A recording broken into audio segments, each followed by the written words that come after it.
Welcome back to Dr. Jasinski's Cello Studio. I want to talk to you in this short video about the dreaded extensions that plague mostly middle school orchestras, but I've heard it in orchestras of all kinds.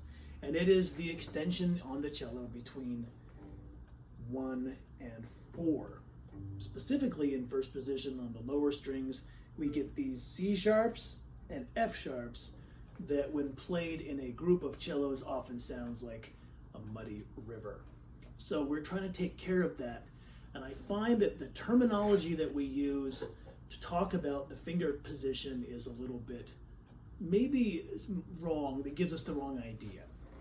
So on the cello, in the lower positions, there's only two hand shapes. There's regular closed hand shape and there's open. Now notice what I just did. I opened which finger? This one. First finger is the one that usually gets open, between the 1 and the 2, the peace sign, right? That's what we want to think about. Instead of that, we often call it extended fourth finger, but we don't ever do this, or we shouldn't, or only in very crazy repertoire would we do this. But this is a misnomer, and I think it gets people thinking the wrong way, and we don't have a very organized left hand, and we play out of tune on those F sharps and C sharps in particular. So it's very simple, but the thing that I want to do is just talk about how your hand looks when you're doing an extension. And it should look like this. It shouldn't look like where all the fingers are spaced out evenly. It should look like you have a big gap between 1 and 2, and then the other fingers are just half steps away, really close together. So this is the way your extension should look, not this, and definitely not this, okay?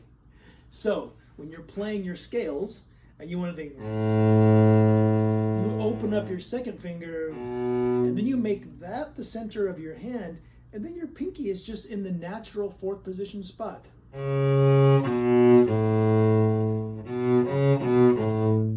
So we go from regular position, and we substitute our third finger for our second finger, and then we pivot on that finger. We have that, that's the center of our hand. And we're thinking about it as only really what it is. It's just a low first finger. We take our second finger, plop it there, and then we just reach our first finger back. Okay?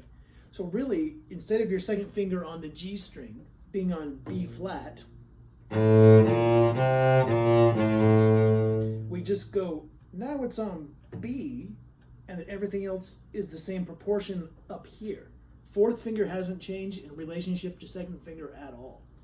So that's our first position with the 2. Now we take our second finger.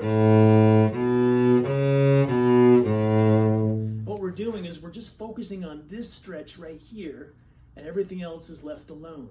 But we have to get the second finger. So usually it's not the fourth finger that's out of tune. It's the second finger that's out of tune. And we don't really know it if we have to do something where we just play. But what we should be thinking is, where's my second finger? Is my second finger back here somewhere and I'm trying to just stretch that pinky out? Or have I stretched the second finger to its proper place and then the pinky naturally falls?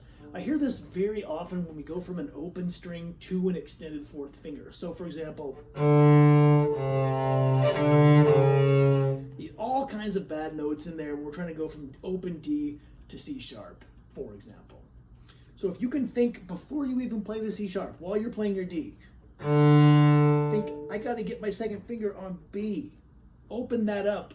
And then my fourth finger is naturally going to be in the right spot. So while I'm playing D, I'm thinking,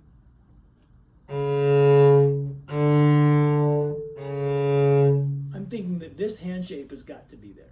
So if you're a teacher, you can look at your cello section and say, do you see this? Or do you see something like this? And if you're a cello player, you can think, am I opening up my second finger? Or am I just trying to like weakly stretch out my pinky? It's going to be out of tune. And then you're going to have that typical muddy sound for C sharps and F sharps. And when you go to KMEA assessment, guess what? Cellos, Your C sharps are out of tune again. Ah, dang it. There goes our distinguished. Thanks for checking in. We'll see you next time.